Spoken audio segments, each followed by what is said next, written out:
ఆనాడు నెహెమ్యా ఒకవైపు శ్రమ వచ్చి పడింది, మరోవైపు నింద వచ్చి పడింది. దీనికి కారణం మన పట్టణం తగలడిపోయింది.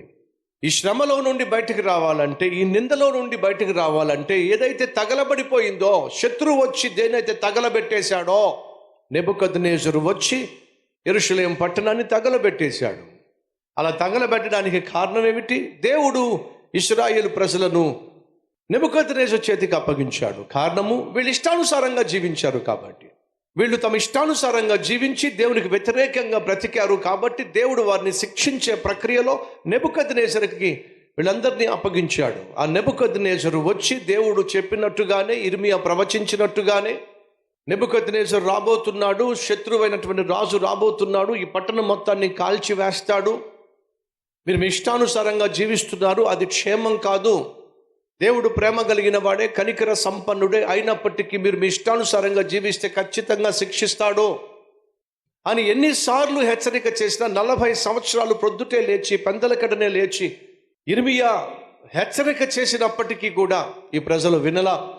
పైపెచ్చు హెచ్చరిక చేస్తున్నటువంటి ఇర్మియాను గత 40 సంవత్సరాలు అంటే తను సేవ చేస్తున్న 40 సంవత్సరాల్లో ఎంత భయంకరంగా కొట్టారో, ఎంత భయంకరంగా హింసించారో, ఎన్నిసార్లు ఇర్మియాని చంపాలని ప్రయత్నం చేశారో. కారణం, హెచ్చరిక చేస్తున్నాడని, దేవుని శిక్ష రాబోతుంది, ఉగ్రత రాబోతుందని ప్రకటిస్తున్నాడని చెప్పి ఇర్మియాని చంపే ప్రయత్నం చేశాడు. ఆఖరికి ఇర్మియా ద్వారా దేవుడు చెప్పిందే జరిగింది. దేవుడు వారిని శిక్షించాడో, వారికి ఉన్న సమస్తాన్ని వారి నుంచి దూరం చేసేసాడు. ఏ పట్టణాన్ని ఆధారం చేసుకుని వారు గర్వించారో, దేన్నైతే ఆధారం చేసుకుని ఓహో ఆహా అని చెప్పన్నారో, దాన్ని దేవుడు దూరం చేసి పడేశాడు. ఇప్పుడు ఏం జరిగింది? పట్టణం కాలిపోయింది.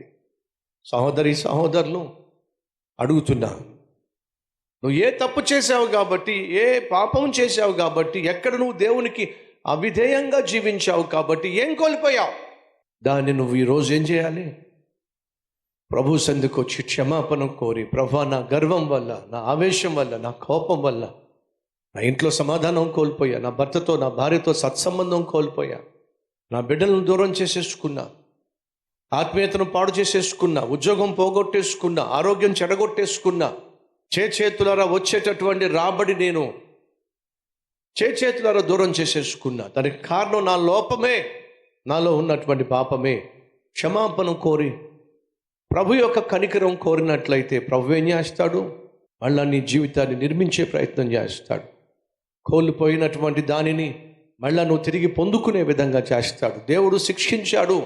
70 సంవత్సరాలు మీరు చేసిన పాపిష్టి పనులను బట్టి శత్రువు చేతిలో బానిసలుగా, బందీలుగా ఉండాల్సి వస్తుందని చెప్పాడు. అలాగే 70 సంవత్సరాలు ఇశ్రాయేలు ప్రజలు బబులోను దేశానికి కొనిపోబడ్డారు బానిసలుగా. 70 సంవత్సరాలు అయిన తర్వాత దేవుడు తన కనికరం చూపించి మళ్ళా ఆ ప్రజలను తన యెరూషలేము పట్టణానికి నడిపించాడు. మొదట్లో జెరుబ్బాబెలు ద్వారా కొందరు, ఆ తర్వాత ఎజ్రా ద్వారా మరికొందరు, ఇప్పుడు నెహెమ్యా వచ్చాడు. ఇప్పుడు నెహెమ్యా వచ్చి ఏం చేస్తున్నాడు? ఆ ప్రజల్లో అగ్నిని మండించే ప్రయత్నం చేస్తున్నాడు. ఆ ప్రజలు తమ స్థితి ఏమిటో వాళ్ళు గ్రహించాలి. ఎంతకాలం ఈ నింద, ఎంతకాలం ఈ శ్రమ, ఎంతకాలం ప్రాకారం లేనటువంటి పరిస్థితి, వారి యొక్క స్థితిని వారికి తెలియచేసి వారిలో పౌరుషాన్ని, రోషాన్ని లేపే ప్రయత్నం చేస్తున్నాడు, లేవనెత్తే ప్రయత్నం చేస్తున్నాడు. ఏమంటున్నాడు? యెరూషలేము మనకు కలిగిన శ్రమ మీకు తెలుసు కదా. యెరూషలేము ఎట్లు పాడైపోయినో, దాని గుమ్మములు ఎట్లా కాల్చివేయబడినో మీరు కలారా చూశారు కదా. మనకు ఇక మీదట ఏమిటట? నింద రాకుండా యెరూషలేము ప్రాకారం మరలా కట్టుదము రండి. నిజమైనటువంటి ఆత్మీయుడు, నిజమైన ఆత్మీయురాలు నలుగురితో పాటు కలిసి ఏదైనా పని చేయాల్సి వస్తే, అలాగే నిజమైన నాయకుడు, సేవకుడు నలుగురితో పాటు కలిసి నలుగురిని పురికొల్పాలి అని అంటే, నలుగురిని ప్రేరేపించాలంటే మొదటిగా ఏం చేయాలి? అర్థమయ్యేలా చెప్తా. నీ చుట్టూ ఉన్నవాళ్ళు నలుగురు కూడా సిగరెట్ కాల్చాలంటే మొదట నువ్వేం చేయాలి? ఒక్కడే ముందు సిగరెట్ కాలుస్తాడు. ఆ ఒక్కడేం చేస్తాడు? నలుగురికి అంటిస్తాడు. తాగేవాడు ఏం చేస్తాడు? వాడు ఒక్కడు మొదలు పెడతాడు, కానీ నలుగురిని చుట్టేసుకుని కూర్చుంటాడు. అంటే చెడిపోయేటటువంటి ఒకడు తాను చెడిపోవడం ప్రారంభించి తాను చెడ్డ కోతట చెప్పండి వనమంతా చెడగొడుతుంది. మరి చెడిపోయిన వాడు తను ఒక్కడే కాకుండా 10 మందిని చెడగొడుతున్నాడు. ముందుగా వాడు చెడి మిగతా వాళ్ళని చెడగొడుతున్నాడు. మరి బాగుపడేవాడు, బాగు చేయాలనుకునేవాడు ఏం చేయాలి? మొదట తాను బాగుపడి మిగతా వారిని బాగు చేయాలి. చాలా సందర్భాల్లో సహోదరులు వచ్చి, అయ్యా మా ఆయన మారట్లేదయ్యా, మా ఆయన మారట్లేదయ్యా, మా ఆయన మారట్లేదయ్యా అని అంటూ ఉంటారు. అలాగే సహోదరులు కూడా, నా భార్య రక్షించబడాలయ్యా, నా భార్య బాగుపడాలయ్యా, నా భార్య మారాలయ్యా అని అంటూ ఉంటారు. అసలు భార్య మారాలన్నా, బాగుపడాలన్నా, భర్త బాగుపడాలన్నా ఎవరు ముందు బాగుపడాలో చెప్పండి. అడిగేవాడే బాగుపడాలి. నువ్వు బాగుపడితేనే కదండి నలుగురు బాగు చేయగలిగింది. నీకు ఏతొస్తేనే కదండి మరొకరిని రక్షించగలిగింది. నెహెమ్యా అద్భుతమైన వ్యక్తి. ఏం చేస్తున్నాడు? రండే మనము మన ప్రాకారము తిరిగి కట్టుకుందాం, రండే. వారు కలిగున్న నిందలో, వారు కలిగున్న శ్రమలో, వారు కలిగున్న అవమానంలో తాను కూడా పాలిభాగస్తుడయ్యాడు. అర్థమవుతుందా? తాను కూడా ఒకటయ్యాడు.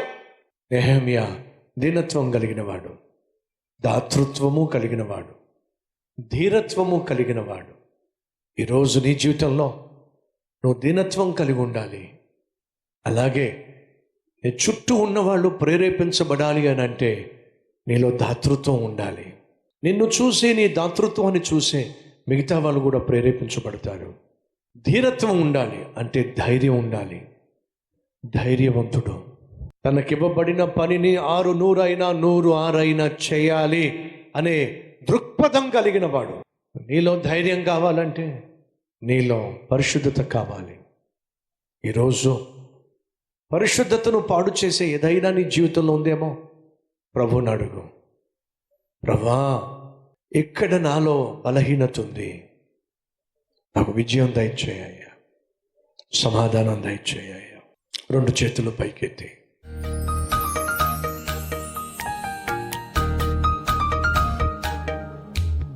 ప్రతి ఒక్కరిని దర్శించయ్యా, దీనత్వం ఇవ్వండి అయ్యా, దాతృత్వము దయచేయండి అయ్యా, ధీరత్వాన్ని ఇవ్వండి అయ్యా. ప్రతి ఒక్కరూ మరొకరికి మాదిరిగా జీవించాలి. ప్రతి ఒక్కరూ నలుగురిని ప్రభావితం చేయాలి. నలుగురు జీవితాలు బాగుపడులాగున మా జీవితాలు నాయన ఉండాలి. అట్టి కృప దయచేయ్యా. ప్రతి ఒక్కరూ నలుగురిని బాగు చేయాలి. ఫలితంగా మా సమాజం బాగుండాలి, మా రాష్ట్రం బాగుండాలి, మా దేశం బాగుండాలి.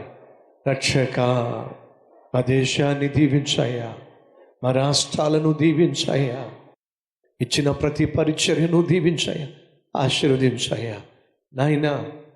అలాగే సమయంలో మమ్మల్ని అందరినీ నీ చేతికి అప్పగిస్తూ, దుష్టుడు ఏ కోణంలోనూ మమ్మల్ని ముట్టకుండా, ఆతో పాటు సేవలో ప్రయాసపడుతున్న వారిని ముట్టకుండా, కలిసి ప్రార్థన చేస్తున్న ఏ ఒక్కరిని ముట్టకుండా నాయన నీ కాపుదల భద్రత దయచేయమని నీకే మహిమ ఘనత ప్రభావము చెల్లిస్తూ యేసునామం పేరట వేడుకుంటున్నాం తండ్రి. ఆమేన్. Thank for watching. Please subscribe, like, comment and share.